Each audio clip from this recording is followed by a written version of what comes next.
우리가 인생 살면서 자신의 부족함이라든가 단점을 의식하며 살아가고 있습니다. 그 열등감이라는 말로 표현을 하죠. 콤플렉스라는 말도 있는데 그건 이제 심리학적으로 굉장히 포괄적인 의미예요. 그래서 여기서는 아마 열등감이라는 말이 적합할 것 같은데, 어떤 사람은 외모에 대한 열등감이 있고, 어떤 사람은 그 가방끈, 학벌에 대한 열등감, 또 어떤 사람은 돈에 대해서 경제적인 형편에 대한 열등감, 또 자신의 성격이나 자신의 능력, 하여튼 열등감이 별의별 게 다 있죠. 굉장히 다양하고 굉장히 많은데, 하나님께서 사용하시는 사람, 하나님이 합당하게 생각하고 내 마음에 합한 사람이라고 이야기한 사람은 다 미남 미녀이고 쭉쭉 잘 빠지고 배경도 좋고 돈도 많고 그런 사람이 아니고, 하나님은 우리의 연약함 속에서도 일하시고 나의 부족함을 통해서도 영광을 받으신다는 것입니다. 우리가 성경을 한번 찾아보겠습니다. 고린도후서 12장 9절 말씀. 이게 이제 중요한 성경 구절은 계속 나오네요. 보니까 중요한 성경 구절은 반복해서 계속 나와요. 그러니까 이 메시지 들으시는 분 입장에서는 참 좋습니다. 같은 말이 계속 나오니까 그 성경 구절의 다양한 의미도 접하면서 그 말씀을 또 가만히 앉은 자리에서 그냥 암송할 수 있으니까. 고린도 후서니까 이제 사도 바울 얘기겠죠. 사도 바울. 내 은혜가 네게 족하도다. 이는 내 능력이 약한 데서 온전하여 짐이라. 여기서 이제 내 능력이 약한 데서 온전하여 짐이라. 능력이라는 말 벌써 여러분 딱 뭐라고 나와야 되는데 능력을 헬라어로 두나미스라고 그랬죠. 두나미스, 뒤나미스. 두나미스라고 이제 많이 그러는데 하나님의 초자연적인 힘과 역사를 말한다는 거예요. 능력. 한마디로 말하면 인간의 연약함이 하나님의 능력이 나타나는 그 통로가 된다는 것입니다. 아이고 할렐루야. 그러니까 열등감 많으신 분은 하나님의 능력이 엄청나게 많이 그냥 다이너마이트와 같은 능력이 나타날 수 있는 건데, 고린도 후서 12장 9절 말씀, 하나님의 은혜에 대한 아주 귀한 말씀인데 여러분 잘 기억을 해 놓으세요. 내 은혜가 네게 족하다. 하나님의 은혜가 나에게 충족하다. 하나님의 은혜는 내 필요를 충족해 하신다. 이런 말씀이고, 내 능력이 약한 데서 완전하게 됨이라. 하나님의 능력, 두나미스, 하나님의 능력이 내가 약함, 나의 그 약함에서 완전하게 된다. 그리고 하나님의 능력은 나의 약함을 덮는다는 거죠. 근데 여기 보면 조금 이상한 말이 나와요. 사도 바울이 자기의 약점을 자랑한다 이런 말을 했는데, 내가 더욱 즐겨 내 약점을 자랑하리니, 이건 무슨 의미인 것 같아요, 여러분?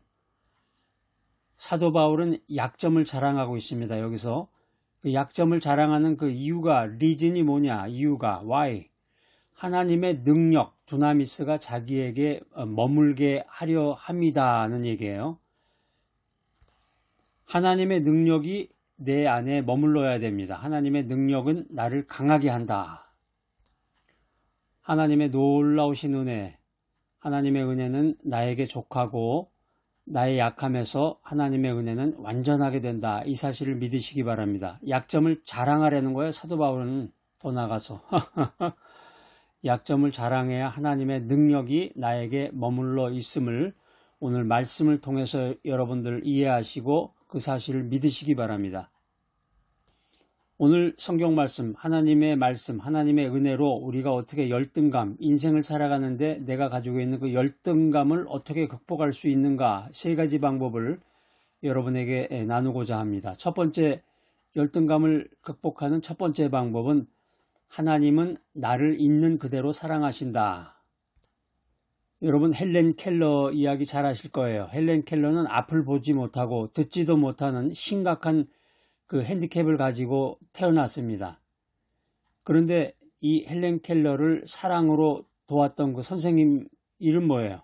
설리반 선생님. 설리반 선생님 덕분에 헬렌은 자신의 핸디캡을, 장애를 극복하고 교육자가 되었다는 거예요. 교육자가. 그때 이 헬렌 켈러가 이렇게 말했습니다. 나는 할 수 없는 것들에 대해 한탄하기보다는 내가 할 수 있는 것들을 감사하며 살아왔습니다. 하나님께서는 나의 그 핸디캡에도 불구하고 나의 연약함에도 불구하고 나를 소중한 존재로 여기십니다. 그래서 요즘에 이제 어느 정도 규모가 된 교회 가면은 이제 사랑부라고 그래가지고 그 장애아들, 장애우라고 그러나요? 장애우, 장애아들 위해서 그 특수 그 교육을 시키는 그런 파트가 있는데 하나님께서는 나의 연약함에도 불구하고 나를 소중한 존재로 여기신다. 그래서 그 핸디캡이 있는 사람들이 예전에 보면은 이제 한국에서 적응을 못하고 살다가 미국으로 와서 생활하는 경우가 많았어요. 미국은 그 핸디캡 장애인들의 천국이라고 할 정도로 아주 모든 시스템이 장애인들에게 편리하게 또 장애인들이 그 돈도 받아요. 국가로부터 장애 수당이라고 그러나 장애인들에게 필요한 그 돈도 받고 뭐 혜택도 받고 굉장히 그 편리한 시설들이 많은데 지금 이제 한국도 그런 시스템을 받아가지고 도입해가지고 이제 단계적으로 그렇게 이제 진행이 되는 것으로 알고 있습니다. 사무엘상 16장 7절 말씀 여호와께서 사무엘에게 이르시되 그의 용모와 키를 보지 말라 내가 이미 그를 버렸노라 여호와는 사람이 보는 것 같이 아니하나니 사람은 외모를 보거니와 여호와는 중심을 보시느니라. 여기 아주 그 유명한 말씀 나오네요. 사무엘상 16장 7절에 사람은 외모를 보고 하나님은 중심을 보신다. 여기에 중심이라는 그 히브리어는 레바브라는 말인데요. 레바브 단순한 필링이 아니라 감정이 아니라 마음의 깊은 동기와 성품을 말합니다. 그러니까 하나님은 외모, 뭐 좋은 옷 입었냐, 명품 가방 들었냐, 헤어스타일을 뭐 얼마나 멋있게 했느냐 이걸 보는 게 아니라 하나님께서는 그 사람 마음의 깊은 동기라든가 성품을 보신다는 거죠.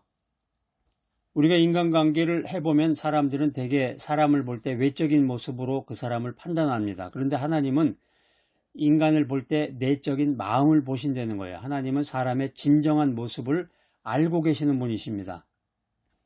여기 이제 사무엘 16장 내용 그 말씀의 백그라운드가 뭐냐면은 이스라엘의 왕 사울이 이제 죽었는데 하나님은 이제 새로운 왕을 찾으십니다. 사무엘이 베들레헴의 예후대에게 가가지고 그의 아들 중에 하나를 왕으로 세울 것이라고 하나님에게 말씀하는데 그의 아들들은 모두 외적으로 용맹하고 강해 보였지만 하나님은 다윗을 선택하십니다. 다윗은 외적으로는 작고 미약해 보였지만 내적으로는 하나님을 사랑하고 경외하는 마음을 가지고 있었습니다. 그러니까 껍데기가 중요한 게 아니라 속이 중요하다는 거죠. 과일도 예전에 보면은 겉에가 이렇게 좀 약간 흉측하게 생기거나 약간 이렇게 좀 상처가 있는 건데도 껍질을 까서 먹으면 그 안에 맛은 또 아주 그냥 달콤하고 그런 것도 있었던 것 같아요.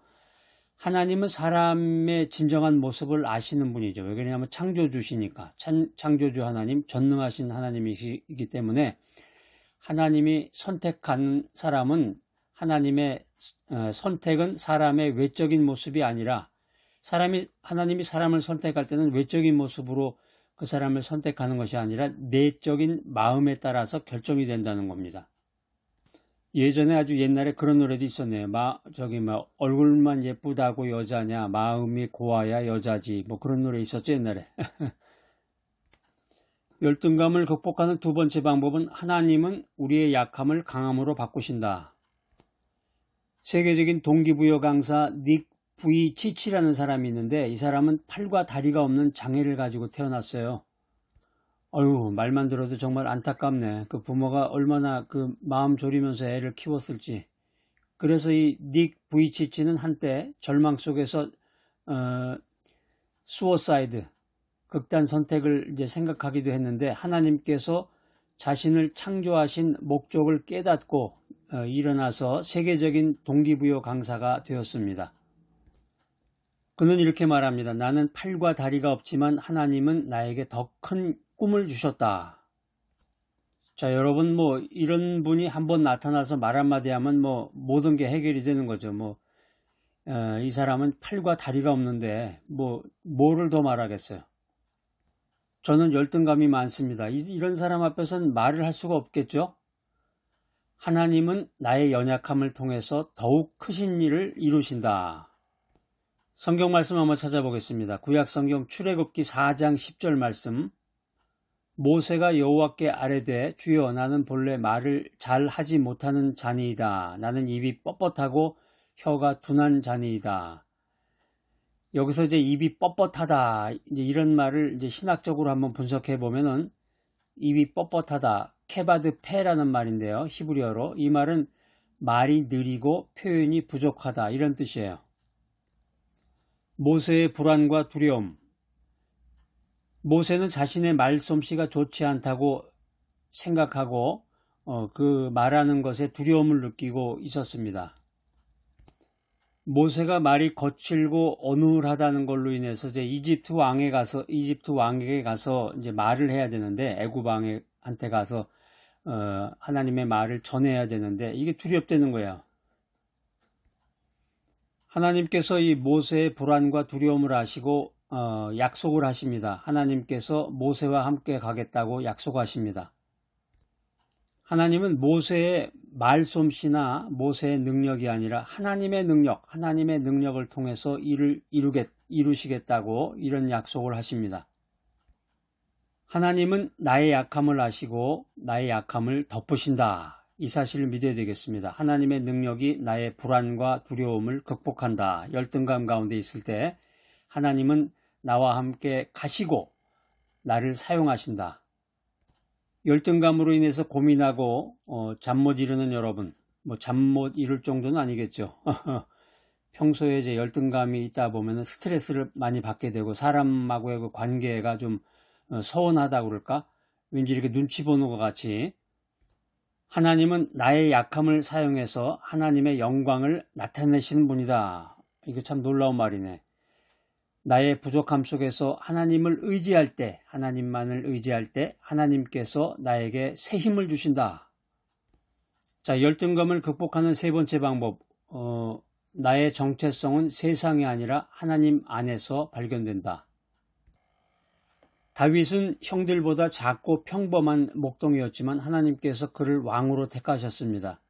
사람들은 다윗을 작고 연약하다고 보았지만 하나님은 그의 중심을 보셨습니다.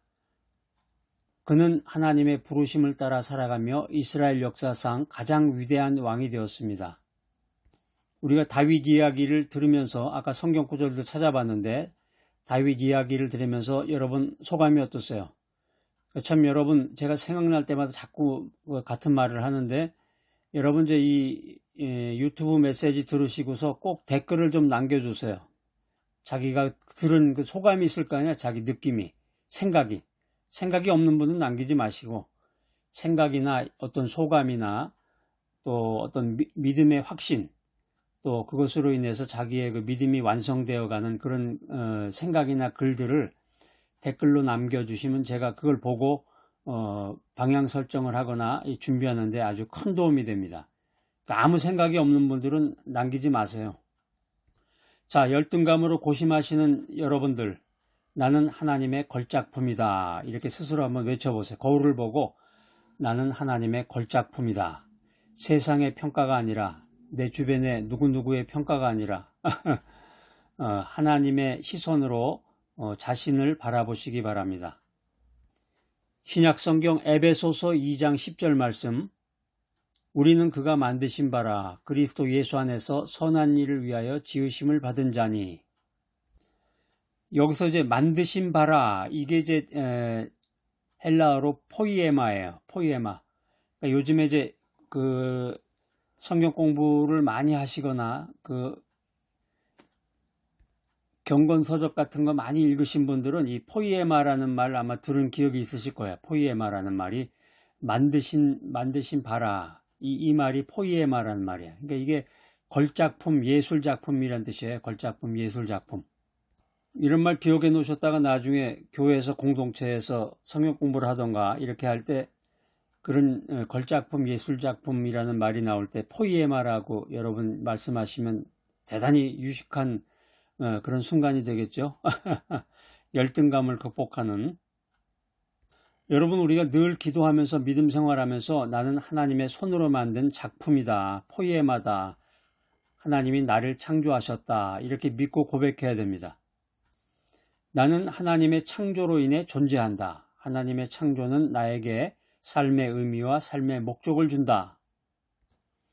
하나님은 나의 삶과 미래를 예정하셨는데 하나님의 예정은 나를 위한 최고의 플랜이다. 이런 생각을 하시고 기도하시고 믿음 생활을 해나가셔야 합니다. 열등감에서 극복해서 나는 하나님께서 예정하신 선한 일을 하기 위해서 창조된 사람이야. 이렇게 생각하고 기도하시기 바랍니다. 이 선한 일이라고 하는 것은 하나님의 뜻에 따라 행하는 것을 말합니다.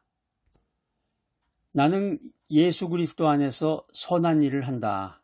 예수 그리스도는 나의 믿음과 삶의 중심이 된다. 자, 오늘 귀한 메시지 들으시면서 여러분들 스스로에게 이렇게 다짐하는 시간을 가지시기 바랍니다. 하나님은 나를 있는 그대로 사랑하신다. 하나님은 나의 약함을 강함으로 바꾸신다.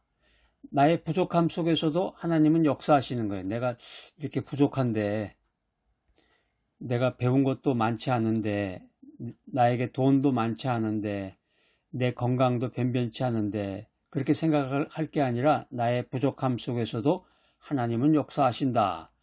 나의 정체성은 하나님 안에서 발견된다는 것입니다. 나는 하나님의 걸작품이다.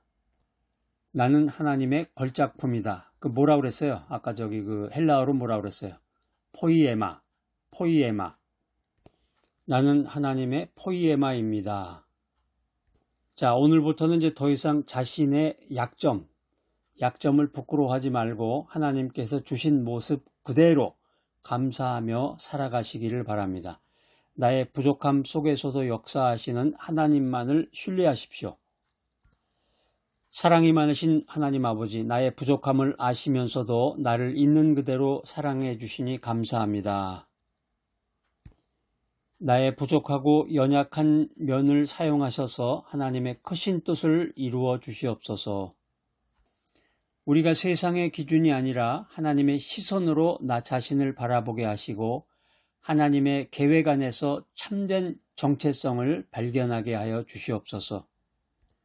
오늘부터 더 이상 이제 열등감에 얽매이지 않고 주님 안에서 참 자유를 누리며 살아가게 하여 주시옵소서. 예수님의 이름으로 기도합니다. 아멘.